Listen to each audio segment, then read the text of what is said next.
नियमों का पालन करते हुए अपनी पार्टी के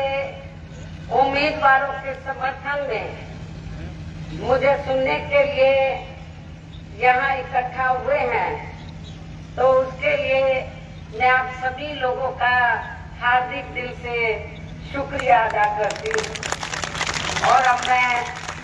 सबसे पहले अपनी पार्टी के संबंध में ये कहना चाहूंगी कि हमारी पार्टी ये चुनाव आपके हिमाचल प्रदेश की लगभग सभी विधानसभा की सीटों पर अकेले अपने बलबूते पर ही पूरी तैयारी व दमदारी के साथ चुनाव लड़ रही है। अर्थात हमारी पार्टी आगे बताना। इस चुनाव में यहाँ किसी भी पार्टी के साथ किसी भी प्रकार का कोई चुनावी समझौता आदि नहीं किया है। इतना ही नहीं, बल्कि हमने बीएसपी से जुड़ने की तादाद को ध्यान में रखकर फिर उसी अनुपात में ही यहाँ सर्व समाज के लोगों को टिकट भी दिए। लेकिन अब मैं इस चुनाव में आप लोगों का ध्यान अपनी पार्टी बीएसपी को कामयाब बनाने के लिए कुछ जरूरी बातों की तरफ दिलाना चाहती हूँ। और इस संबंध में मैं आप लोगों को ये कहना चाहूंगी कि अपने देश को आजाद हुए तथा भारतीय संविधान को भी लागू हुए अब यहाँ वर्षों बीत चुके हैं, और इस लंबी अवधि में केंद्र में आपके प्रदेश में भी पार्टी का एक मिनट, किंतु दुख की बात यह है कि इस दौरान यहाँ सभी विरोधी पार्टियों की रही सरकारों में आपके प्रदेश सहित पूरे देश में भी यहाँ दलितों, खासकर यहाँ दलितों, आदिवासियों, पिछड़े वर्गों, मुस्लिम व अन्य धार्मिक अल्पसंख्यकों के साथ साथ गरीबों, मजदूरों, किसानों, व्यापारियों एवं अन्य मेहनतकश लोगों का भी सही से विकास व उत्थान आदि नहीं हो सका है। और इस संदर्भ में मैं विशेषकर यहाँ दलितों, आदिवासियों व अन्य पिछड़े वर्गों के लोगों को ये भी बताना चाहती हूँ कि इन्हें परम पूज्य बाबा साहब डॉक्टर भीमराव अम्बेडकर के कड़े संघर्ष व अथक प्रयासों से भारतीय संविधान के तहत मिले अधिकारों में से सरकारी नौकरियों में, विशेषकर सरकारी नौकरियों में जो इन्हें आरक्षण की सुविधाएं मिली हैं, तो उसे भी यहाँ शुरू से ही इन वर्गों के प्रति हीन व जातिवादी मानसिकता रखने वाली सभी विरोधी पार्टियों की सरकारें प्रभावहीन बनाने में लगी। निष्प्रभावी बनाने में तथा इसे अब धीरे धीरे खत्म करने की भी पूरी कोशिश में लगी हुई है। यही मुख्य वजह है कि देश में आजादी के बाद केंद्र व अधिकांश राज्यों में भी काफी लंबे समय तक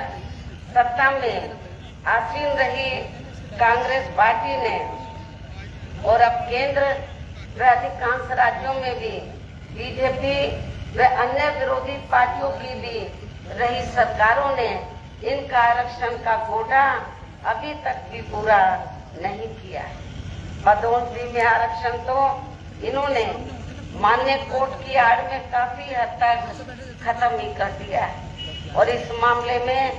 लगभग यही खराब स्थिति हमें यहाँ आपके हिमाचल प्रदेश में भी देखने के लिए मिल रही है। इसके साथ ही अब इन वर्गों के लोगों को प्राइवेट सेक्टर में आरक्षण दिए जाने की व्यवस्था किए बिना ही केंद्र व राज्य सरकारों के भी ज्यादातर सरकारी कार्य यहाँ प्राइवेट सेक्टर के जरिए ही देश के बड़े बड़े पूंजीपतियों व धनराशियों आदि को ही दिए जा रहे हैं, जिसके कारण अब पूरे देश में इन वर्गों के लोगों को आरक्षण का बहुत कम ही लाभ मिल पा रहा है। इसके साथ साथ यहाँ मैं अन्य पिछड़े वर्गों के लोगों को भी ये बताना चाहती हूँ कि इन्हें मंडल कमीशन की रिपोर्ट के तहत आरक्षण की ये सुविधा केंद्र में कांग्रेस व बीजेपी आदि की रही सरकारों की वजह से नहीं मिली है, बल्कि बीएसपी के कड़े संघर्ष व अथक प्रयासों से ही श्री बीपी सिंह की सरकार में ही इन्हें ये सुविधा मिली है, जिसका भी विरोधी पार्टियां इन्हें पूरा लाभ नहीं दे पा रही हैं। इतना ही नहीं बल्कि श्री बीपी सिंह की सरकार में ही इन वर्गों के मसीहा परम पूज्य बाबा साहब डॉक्टर भीमराव अम्बेडकर को भी भारत रत्न की उपाधि से सम्मानित किया गया था, जिसके लिए वो हर प्रकार से पात्र भी थे। यहाँ मैं ये भी कहना चाहूंगी कि इन वर्गों के लोगों को जुर्म जाति से निजात दिलाने के लिए जो भी नियम व कानून आदि बने हैं, तो उन पर भी अब केंद्र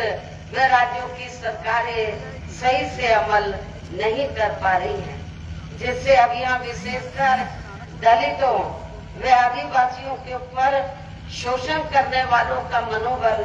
और भी ज्यादा बढ़ा है। और ये सब हमें यहाँ आपके हिमाचल प्रदेश में भी काफी कुछ देखने के लिए मिल रहा है। इसी प्रकार हमें पूरे देश में मुस्लिम व अन्य धार्मिक अल्पसंख्यक समाज के लोगों की भी हालत कोई खास अच्छी नजर नहीं आती है, जिसका काफी कुछ खुलासा केंद्र सरकार की सच्चर कमेटी की रिपोर्ट में भी किया गया है। इसके साथ साथ इन वर्गों के साथ साथ अपर कास्ट समाज में से खासकर गरीब लोगों की भी हालत अभी भी पूरे देश में काफी ज्यादा खराब व दयनीय ही बनी हुई है। इनके अलावा आपके प्रदेश सहित पूरे देश में सर्व समाज में से विशेषकर यहाँ गरीब, मजदूर, किसान, कर्मचारी, व्यापारी एवं अन्य मेहनतकश लोग भी अपनी विभिन्न समस्याओं को लेकर अभी भी हमें काफी ज्यादा दुखी ही नजर आते हैं। और इनमें से किसान वर्ग तो केंद्र की वर्तमान भाजपा सरकार द्वारा बनाई गई गलत नीतियों के कारण काफी ज्यादा परेशान व आंदोलित भी रहा है और अभी भी है। किंतु इस सबकी मुख्य वजह हमारी पार्टी केंद्र में आपके हिमाचल प्रदेश में भी यहाँ अब तक रही सभी सरकारों की जातिवादी, पूंजीवादी एवं संकीर्ण मानसिकता के तहत बनाई गई उनकी गलत नीतियों एवं गलत कार्य प्रणाली को ही काफी हद तक जिम्मेवार मानकर चलती है। और इस मामले में खासकर इनकी गलत आर्थिक नीतियों की वजह से ही आए दिन यहाँ पूरे देश में गरीबी, बेरोजगारी एवं महंगाई आदि भी काफी ज्यादा बढ़ रही है, जबकि इस मामले में शुरू से ही हमारी पार्टी केंद्र व राज्यों की सरकारों से भी हर स्तर पर ऐसी नीति अपनाने की लगातार ये मांग करती आ रही है कि देश में पूंजीपतियों व धंधा सेठों आदि का विकास होने की बजाय यहाँ गरीब व आम लोगों का ही विकास होना चाहिए। तभी फिर वास्तव में यहाँ की जनता अपनी गरीबी, बेरोजगारी, महंगाई व अन्य सभी समस्याओं से भी काफी हद तक मुक्ति पा सकती है। इसके साथ साथ पिछले कुछ वर्षों से अपने देश में भ्रष्टाचार की हर स्तर पर काफी ज्यादा बढ़ा है, जिससे आपका खुद का अपना प्रदेश भी अछूता नहीं रहा है। किंतु इन सब का मुख्य कारण हमारी पार्टी आजादी के बाद से लेकर अभी तक केंद्र व देश के अधिकांश राज्यों में तथा आपके खुद के अपने हिमाचल प्रदेश में भी ज्यादातर सत्ता यहाँ गलत पार्टियों में से खासकर कांग्रेस, बीजेपी व इनकी सहयोगी पार्टियों के हाथों में ही आने को मांगकर चलती है। और इन सभी विरोधी पार्टियों को हमारी पार्टी इसलिए जिम्मेवार मानकर चलती है क्योंकि आजादी के बाद से लेकर अभी तक भी लगभग ये सभी विरोधी पार्टियां केंद्र व देश के अधिकांश राज्यों में भी ज्यादातर यहाँ बड़े बड़े पूंजीपतियों व धन्ना सेठों की ही आर्थिक मदद से सत्ता में आती रही हैं और सत्ता में आ जाने के बाद फिर ये पार्टियां अधिकतर मामलों में अपनी आर्थिक व अन्य सभी नीतियां यहाँ आम जनता की समस्याओं को दूर करने के हिसाब से तैयार नहीं करती हैं, बल्कि देश के उन बड़े बड़े पूंजीपतियों व धन्ना सेठों को ही फायदा पहुंचाने के हिसाब से अपनी अधिकांश नीतियां तैयार करती हैं, जिनके धन व बल से चुनाव लड़कर ज्यादातर ये पार्टियां केंद्र व अपने राज्य सहित देश के अन्य राज्यों में भी अभी तक यह सत्ता में आती रही, जिसके कारण ही अब पूरे देश में या आपके खुद के अपने प्रदेश में भी अभी भी हमें यहाँ